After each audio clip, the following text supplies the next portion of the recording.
പറഞ്ഞു കഴിഞ്ഞിരിക്കുകയാണ്. വിധിയുടെ പൂർണ്ണമായ ഭാഗം കിട്ടിക്കഴിയുമ്പോഴാണ് അതിൻ്റെ എല്ലാ വിശദാംശങ്ങളും പരിശോധിക്കാനും നിലപാട് സ്വീകരിക്കാനും സാധിക്കുക. ഒരു വലിയ വിഭാഗത്തെ കുറ്റക്കാരാണ് എന്ന് കോടതി കണ്ടെത്തിയിരിക്കുകയാണ്. പക്ഷേ ഇതിൻ്റെ പിന്നിൽ ഗൂഢാലോചന നടത്തി എല്ലാവർക്കും അറിയുന്ന ഒരു കാര്യമാണ്. വെറുതെ കുറച്ചാളുകൾ ചേർന്ന് നടത്തിയിട്ടുള്ള ഒരു അതിക്രമമല്ല. അതിൻ്റെ പിന്നിൽ പ്രവർത്തിച്ച ശക്തികളുണ്ട്. അതിൻ്റെ ഗൂഢാലോചന ഇപ്പോഴും തെളിയിക്കപ്പെട്ടിട്ടില്ല എന്നാണ് കോടതി വിധിയുടെ ഭാഗമായി പരാമർശിക്കപ്പെട്ടിട്ടുള്ളത്. സ്വാഭാവികമായും അതിജീവിതക്കൊപ്പമാണ് ഗവൺമെൻറ്. ഇന്നേ അവരെടുത്ത എല്ലാ നിലപാടുകളും അങ്ങനെയാണ്. ആ നിലപാടിൻ്റെ തുടർച്ച എന്ന നിലയിൽ സ്വാഭാവികമായും അടുത്ത സ്റ്റേജിലേക്ക്, അടുത്ത കോടതിയിലേക്ക് പോകേണ്ടി വരും. അങ്ങനെ അതിജീവിതയ്ക്കൊപ്പം തന്നെ നിൽക്കും. അത് ഏതറ്റം വരെയും പോകാൻ തയ്യാറാണ് എന്ന ഗവൺമെൻറ്റിൻ്റെ നിലപാടിനോടൊപ്പം തന്നെയാണ് CPIM എല്ലാ കാലത്തും ഉറച്ച നിലപാട് സ്വീകരിച്ചിട്ടുള്ളത്. ഈ കേസിൻ്റെ വിധി വന്ന പശ്ചാത്തലത്തിൽ ഭാഗികമായിട്ട് പ്രതികൾ ശിക്ഷിക്കപ്പെട്ടു.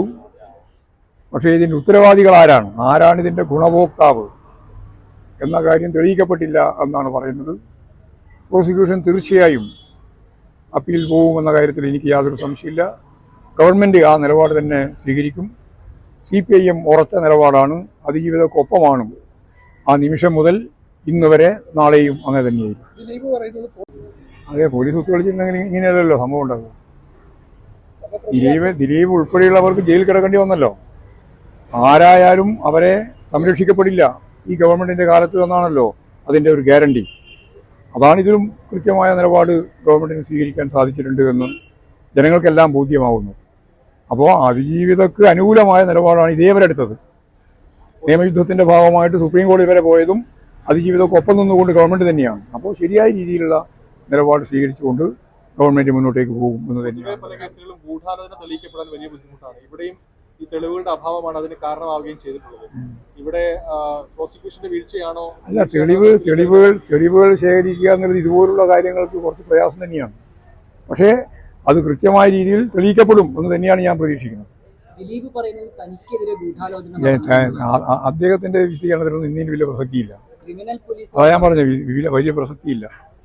എല്ലാ ക്രിമിനലുകളെയും നേരിട്ടുകൊണ്ടാണ് പോലീസ് കേരളത്തിൽ പ്രവർത്തിക്കുന്നത്. അതെല്ലാവർക്കും അറിയാം, പകൽ വെളിച്ചം പോലെ അറിയുന്ന ഒരു കാര്യമാണ്. അതുകൊണ്ട് ഈ കേസിൻ്റെ വിധിയെ യഥാർത്ഥത്തിൽ ഗൂഢാലോചന ഉൾപ്പെടെയുള്ള കാര്യങ്ങൾ തെളിയിക്കപ്പെടുന്നതിന് വേണ്ടിയുള്ള തുടർച്ചയായ പ്രക്രിയയിലേക്ക് നമുക്ക് പോകേണ്ടി വരും. അതുകൊണ്ട് അതിന് അപ്പീൽ പോവും. ഗവൺമെൻറ് അതിൻ്റെ ഒപ്പമാണ്, അതിജീവിതക്കൊപ്പമാണ്. അതിജീവിത ഇപ്പോൾ തന്നെ പരാമർശിക്കപ്പെട്ട് കണ്ടത് തൃപ്തിയില്ല എന്ന് തന്നെയാണ്. അപ്പോൾ അവരുടെ തൃപ്തിയാണ് പ്രധാനം.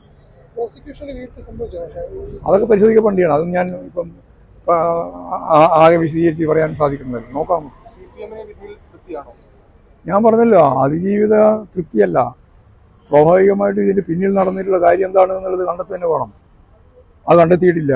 കാരണം ഇതുവരെ ചെയ്ത കുറച്ച് ആളുകളാണ്, ഈ കുറ്റം ചെയ്ത കുറച്ച് ആളുകളാണ്. ആർക്ക് വേണ്ടിയാണ് കുറ്റം ചെയ്തത്, ആരാണ് ഇതിൻ്റെ പിന്നിൽ പ്രവർത്തിച്ചത് എന്നുള്ളതാണല്ലോ ഗൗരവമുള്ള പ്രശ്നം.